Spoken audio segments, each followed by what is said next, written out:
Hello, ഇന്ന് നമുക്ക് വളരെയധികം യൂസ്ഫുൾ ആയിട്ടുള്ള ഒരു ഐഡിയ ആയിട്ടാണ് കേട്ടോ ഞാൻ വന്നിട്ടുള്ളത്. അങ്ങനെ പറയുമ്പോൾ നിങ്ങൾ വിചാരിക്കും ഇത് വെച്ചിട്ട് എന്ത് ചെയ്യാമെന്നല്ലേ. ഈ ക്യൂട്ട് ക്രാഫ്റ്റ് ഐഡിയ ഒക്കെ ചെയ്യുന്ന സമയത്ത് നമ്മൾ കുഞ്ഞു കുഞ്ഞു സ്റ്റിക്കേഴ്സൊക്കെ യൂസ് ചെയ്യാറില്ലേ. അതൊക്കെ എപ്പോഴും സേഫായിട്ട് എടുത്ത് വയ്ക്കുക എന്ന് പറയുന്നത് എന്നെ സംബന്ധിച്ചൊരു വലിയ ടാസ്ക് തന്നെയാണ് കേട്ടോ. അപ്പോൾ ഇത് കണ്ടപ്പോൾ എനിക്കൊരു ഐഡിയ തോന്നി, ഇത് നമുക്കൊരു ക്യൂട്ട് സ്റ്റിക്കർ ബോക്സ് ആക്കി എടുക്കാം. നമ്മൾ കുഞ്ഞു കുഞ്ഞു മുത്തുകളൊക്കെ വെച്ചിട്ട് ബ്രേസ്ലെറ്റ് ഉണ്ടാക്കില്ലേ, അതിൻ്റെ ഒരു ബോക്സ് ആയിരുന്നു കേട്ടോ അത്. ആദ്യം നമുക്കിതൊരു പേപ്പറിൽ വെച്ചിട്ട് സെയിം സൈസിലൊന്ന് കട്ട് ചെയ്തെടുക്കാം. എന്നിട്ട് അതൊന്ന് കളർ ചെയ്തെടുക്കുക.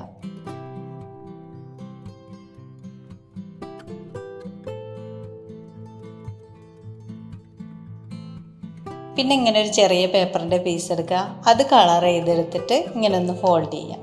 എന്നിട്ട് നമ്മൾ നേരത്തെ കളർ ചെയ്തെടുത്ത പേപ്പറില്ലേ, അതിങ്ങനെ ഒന്ന് സ്റ്റിക്ക് ചെയ്തെടുക്കാം.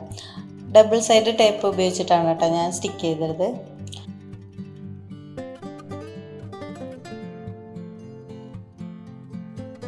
ഇനി ആ ചെറിയ പീസ് ഇവിടെ സ്റ്റിക്ക് ചെയ്ത് വയ്ക്കാം.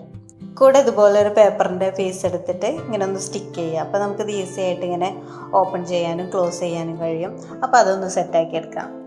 അതുകൂടെ ചെയ്താൽ സംഭവം റെഡി ആയിട്ടാവും. സ്റ്റിക്കേഴ്സൊക്കെ ഇട്ട് വയ്ക്കാനുള്ള ബോക്സ് ആയതുകൊണ്ട് നമുക്ക് കുറച്ച് ക്യൂട്ട് സ്റ്റിക്കേഴ്സൊക്കെ ഒന്ന് വെച്ചിട്ട് ഡെക്കറേറ്റ് ചെയ്തെടുക്കാം കേട്ടോ. ഇനി നമ്മുടെ കുഞ്ഞു കുഞ്ഞു സ്റ്റിക്കേഴ്സൊക്കെ ഇതിലിട്ട് വെച്ചിട്ട് നമുക്ക് ആവശ്യമുള്ളപ്പോൾ എടുത്ത് യൂസ് ചെയ്യാം കേട്ടോ. അപ്പോൾ എനിക്കിത് വളരെ യൂസ്ഫുള്ളായിട്ട് തോന്നി. പിന്നെ നമുക്കിത് പേപ്പർ യൂസ് ചെയ്തിട്ട് ഈസി ആയിട്ട് ഉണ്ടാക്കാം കേട്ടോ. അതായത് നമ്മളൊരു ഒറിഗാമി സ്റ്റോറേജ് ബോക്സ് ഉണ്ടാക്കിയിരുന്നു, അത് നമുക്കിതുപോലെ യൂസ് ചെയ്യാം കേട്ടോ. അപ്പോൾ ഇങ്ങനത്തെ യൂസ്ഫുൾ ആയിട്ടുള്ള ഐഡിയാസിന് വേണ്ടി ചാനൽ സബ്സ്ക്രൈബ് ചെയ്യാൻ മറക്കല്ലേ.